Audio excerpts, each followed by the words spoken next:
সালাম TV, the solution for humanity. প্রশ্ন করেছেন এক ভাই, আসসালামু আলাইকুম শেখ। ওয়ালাইকুম আসসালাম রহমতুল্লাহ। ইমাম সাহেব জোরে কেরাত পড়লে মুক্তাদিদের সূরা ফাতিহা পড়তে হবে কি? এই প্রশ্ন অনেকবার করা হয়েছে, তারপরেও প্রশ্নটির উত্তর এই জন্য দিচ্ছি যে এটি একটি গুরুত্বপূর্ণ প্রশ্ন। এর সম্পর্ক হচ্ছে সবচেয়ে গুরুত্বপূর্ণ ইবাদতের সাথে তৌহিদের পরে। তৌহিদ, লা ইলাহা ইল্লাল্লাহর প্রতিষ্ঠা, এটি সবচেয়ে বড় ইবাদত, যেটি অন্তরের ইবাদত, জবানের ইবাদত এবং প্রতিটি অঙ্গ প্রত্যঙ্গের ইবাদত।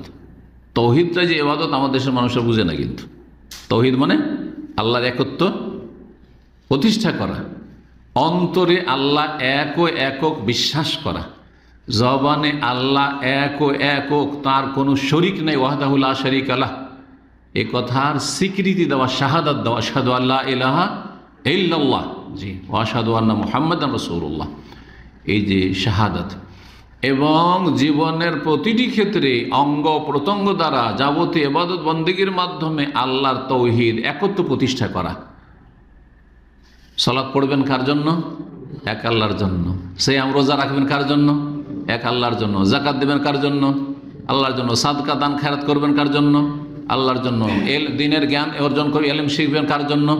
আল্লাহ সন্তুষ্টির জন্য, দুনিয়ার খ্যাতির জন্য, দুনিয়ার গরজে নয়। জি। হজ করবেন কার জন্য? ওমরা করবেন কার জন্য? হিজাব পর্দা করবেন মা বোনেরা কার জন্য? হ্যাঁ, আল্লাহ সন্তুষ্টির জন্য। হ্যাঁ, আল্লাহর জন্য, লোক দেখানো নয়। হ্যাঁ, পরিবেশ বুঝে নয় যে এখানে সৌদি আরব মুসলিম দেশ, সুতরাং এখানে বোরকা পড়তে হবে, আর পশ্চিমা দেশে কাফের দেশে চলে গেছি তখন অসুবিধা নেই, না তাহলে তাওহীদ নেই। তাওহীদ তাহলে নেই, সেখানে নেই। জি। তো সবচেয়ে বড় ইবাদত তাহলে কি হলো? তাওহীদ, লা ইলাহা ইল্লাল্লাহর প্রতিষ্ঠা, অন্তরে, কথাতে, কাজে। আর তারপরে সবচেয়ে বড় ইবাদত, যার মাধ্যমে লা ইলাহা ইল্লাল্লাহর প্রথম বাস্তবায়ন হয়, সেটি হচ্ছে 5 ওয়াক্ত সালাত।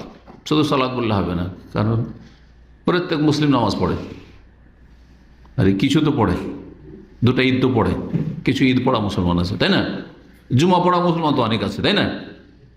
জুমার দিনে দেখছেন না এখানে সুবহানাল্লাহ, এত গরমে, সৌদি আরবের গরমে গোটা রাস্তাঘাট এখান থেকে একেবারে 300-400 মিটার পর্যন্ত সিকো মার্কেট পর্যন্ত একেবারে মুসাল্লা বিছিয়ে সব সালাত আদায় করছে জুমার দিন। ওই ছবিগুলো না দিলে বুঝতেই পারতাম না, আমার মসজিদের ভিতরে পড়ি, বুঝতেই পারতাম না, ছবি দিয়ে বুঝলাম আল্লাহু আকবার। এখান থেকে একবারে সিকো মার্কেট 300-400 মিটার পর্যন্ত বিস্তীর্ণ এলাকাতে সালাত আদায় করছে, সব এদিক সেদিক বিক্ষিপ্ত হয়ে।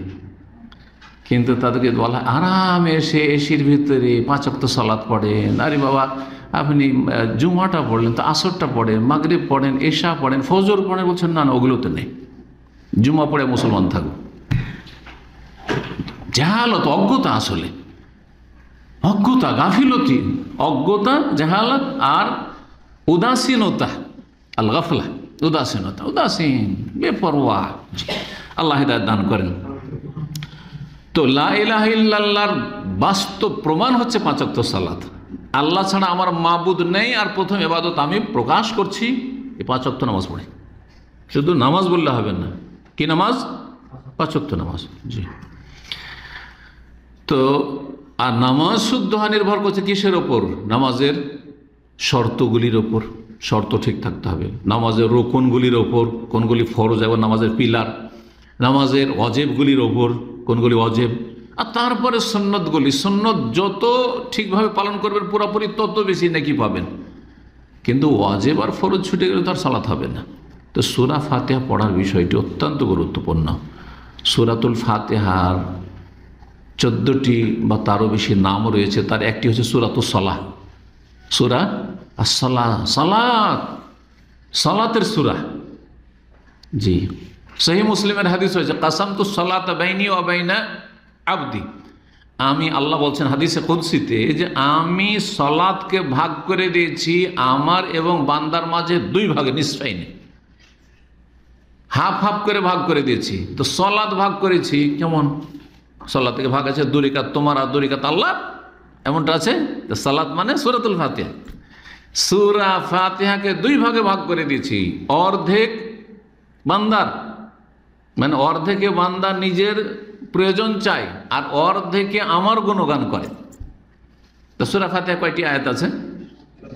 7টি আয়াত আছে। তার 3.5 প্রথম 3.5-এ আল্লাহর শুধু গুণগান, একমাত্র আল্লাহর গুণগান, বড়ত্ব মহত্ব ঘোষণা করছেন, কিচ্ছু চাইলেন না আপনি। আর বাকি 3.5 আয়াতে নিজের জন্য চাইলেন, আলহামদুলিল্লাহ রাব্বিল আলামিন, আর রহমানির রহিম, মালিক ইয়াউমিদ্দিন, ইয়াকা না'বুদু। 4 নম্বরে এসে হাফ হইল, কত হইল? 3.5। এই 3.5-এ শুধু আল্লাহর কি গুণগান, প্রশংসা, বড়ত্ব মহত্ব, আর তারপর ইবাদতের স্বীকৃতি, ইয়াকা না'বুদু, আল্লাহ তোমারই ইবাদত করি। তারপরে হাফ, ওয়া ইয়াকা নাস্তাইন, তোমার কাছেই সাহায্য চাই একমাত্র। ইহদিনাস সিরাতাল মুস্তাকিম, আল্লাহ সরল সোজা পথ দেখাও।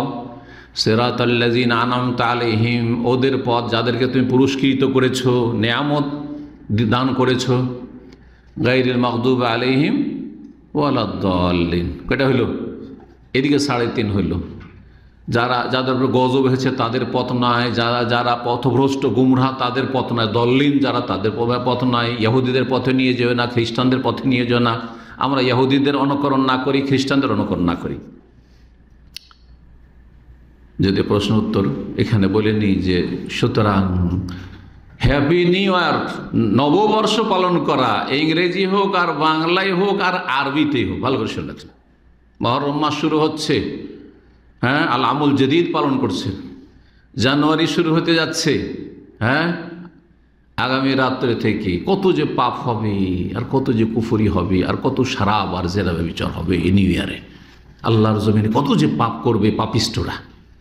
খবরদার কোনো মুসলিম ইহুদি নাসারাদের রাস্তা অবলম্বন করবেন না, নাহলে তাদের সাথে উঠতে হবে, তাদের সাথে উঠতে হবে। সুতরাং না আপনি নিজে নববর্ষ পালন করবেন, না নববর্ষ নতুন বছর উপলক্ষে কাউকে আপনি কি করবেন, সংবর্ধনা জানাবেন, তাকে কোনো কিছু মোবারকবাদ পেশ করবেন, জায়েজ নয়, হারাম। এটি হচ্ছে কাফেরদের অনুকরণ, বিদআত। জি, সূরা ফাতিহাকে কি বলা হয়েছে বললাম? সালাতের সূরা। কেন বলা হয়েছে? এই জন্য যে এর উপর নির্ভরশীল, সূরা ফাতিহা নির্ভরশীল হচ্ছে সালাত, নামাজ। এই জন্য নবী করিম সাল্লাল্লাহু আলাইহি ওয়াসাল্লাম প্রসিদ্ধ লা সালাতা লিমান লাম ইয়াকরা বিফাতিহাতিল কিতাব, যে সূরা ফাতিহা পড়ে না তার সালাত হয় না, সালাত নেই সূরা ফাতিহা ছাড়া। সুতরাং মুসল্লি কয় রকম? মুসল্লি কয় রকম কে বলতে পারে? 3 রকম। ইমাম মুসল্লি, ইমামের জন্য সূরা ফাতিহা রুকুন ফরজ, অবশ্যই অবশ্যই। সূরা ফাতিহা ইমাম যদি না পড়ে, ইমামেরও হবে না, মুক্তাদির নামাজ হবে না।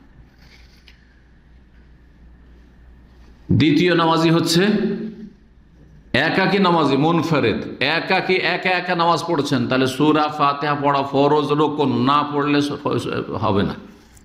যে রাকাতে সূরা ফাতিহা পড়লো ওই রাকাত হইল না, রুকুন ছুটে গেল। ইচ্ছা করে ছাড়েন অথবা ভুল করে ছাড়েন, ভুলে গিয়ে ছাড়েন, নামাজ হবে না, ওই রাকাত হবে না, রাকাতের রুকুন।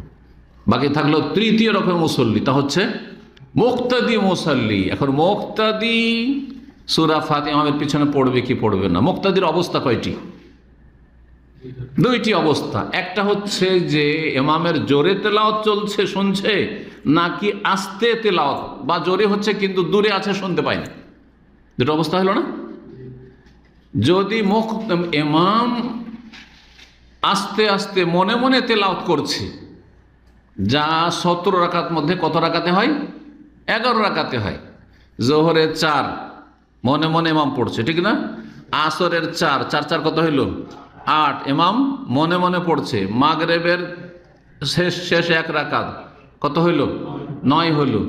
আর এশার 2 কত হইল? 11 রাকাতে ইমাম মনে মনে সূরা ফাতিহা পড়ছে। আপনিও অবশ্যই মুক্তাদি সূরা ফাতিহা মনে মনে পড়বেন। ইমামের পড়ার সাথে কোনো বিরোধ আছে? সংঘর্ষ হচ্ছে, দ্বন্দ্ব হচ্ছে যে শুনবো না পড়বো, শুনবো না পড়বো, তাহলে বোঝা গেল লা সালাতা লিমান লাম ইয়াকরা বিফাতিহা, যে সূরা ফাতিহা পড়ে না তার সালাত হয় না, তার নামাজ হয় না। বাকি থাকলো শুধু কতটুকু সীমিত, কতটা? এই 6 রাকাত, 17 রাকাত দিন রাতে ফরজ 6 রাকাতে, মাগরিবের 2 রাকাত, আর এশার 2 রাকাত, আর ফজরের 2 রাকাত জোরে জোরে ইমাম তেলাওয়াত করছে, আপনি মুক্তাদি। এখন আপনি পড়বেন কি না, এর 2টো অবস্থা। একটা হচ্ছে জোরে তেলাওয়াত করছে কিন্তু আপনি দূরে আছেন, ইমামের তেলাওয়াতই শুনতে পান না, তাহলে শুনছেন না, আপনি অবশ্যই পড়বেন, অসুবিধা আছে? সংঘর্ষ হচ্ছে তেলাওয়াতের সাথে, শুনবো না পড়বো বলতে পারবেন, শুনতেই তো পান না। বোঝা গেছে কি না? তাহলে এখানে অবশ্যই পড়বেন সূরা ফাতিহা, অবশ্যই পড়বেন, না তো সালাত হবে না, কারণ আপনি শুনছেন না, পড়ছেন না। তাহলে একেবারে সীমিত, আরও সীমিত আকারে বাকি থেকে গেল কি, যে সূরা ফাতিহা জোরে পড়ছে ইমাম, আর আপনার কানে সূরা ফাতিহার তেলাওয়াত পৌঁছেছে। এখন আল্লাহ কোরআনে তেলাওয়াত শুনতেও বলেছেন, হ্যাঁ, আবার আপনারা বলছেন যে হাদিসে আছে যে সূরা ফাতিহা ছাড়া সালাত হয় না। তাহলে এখন কোনটা করব? তো একদল বলছে যে যেহেতু আল্লাহ বলেছে ওয়াইদা করে আল কোরআন ফাসতামিউ লাহু ওয়া আনসিতু লাআল্লাকুম তুরহামুন, যখন কোরআন তেলাওয়াত করা হবে সূরা আরাফে, আল্লাহ বলেছেন শেষ দিকে যখন কোরআন তেলাওয়াত করা হবে তখন ফাসতামিউ লাহু, মনোযোগী হয়ে শোনো, ওয়া আনসিতু, আর চুপ থাকো, লাআল্লাকুম তুরহামুন, তাহলে তোমাদের ওপর সম্ভবত রহম করা হবে, আল্লাহর রহমত নাজিল হবে। বলছে যে এখন শুনছি যেহেতু তো শোনাটা পড়ার বিকল্প, সুতরাং শুনবো তখন। এটা অধিকাংশ আইম্মায়ে কেরামদের মত, ওলামাদের মত, এবং এদের দলিল শক্তিশালী আছে, এবং অনেক সালাফি আলেমরা এই ফতোয়া দিয়েছে, যেমন ইমাম ইবনে তাইমিয়া রাহিমাহুল্লাহ, ইমাম আলবানী, এরকম অনেকে আছেন। জি, আর একদল বলছেন তাদের শীর্ষস্থানীয় ইমাম শাফেঈ, সালাফদের অনেকে রয়েছেন সাহাবায়ে কেরামদের মধ্যে, তাবেঈনদের মধ্যে, কিন্তু বড় বড় আইম্মা কেরামদের পরবর্তীতে যে ইখতিলাফ যেসব আইম্মাদের মধ্যে মাঝে হয়েছে, ইমাম শাফেঈ, ইমাম বুখারী, জি, আর আহলে হাদিস ওলামারা ভারত উপমহাদেশে বিশেষ করে, তারা বলছেন কি যে সূরা ফাতিহা যে কোনো অবস্থায় মুক্তাদিকে পড়তে, আগের যতগুলি অবস্থা সবগুলিতে পড়তে হবে, এমনকি যখন জোরে জোরে পড়ছে ইমাম আর কানে আওয়াজ আছে শুনতে পাচ্ছেন তখনও সূরা ফাতিহা পড়তে হবে। তো প্রশ্নকারী প্রশ্ন কি ছিল যে ইমাম সাহেব জোরে কেরাত পড়লে মুক্তাদিরা সূরা ফাতিহা পড়তে হবে কি?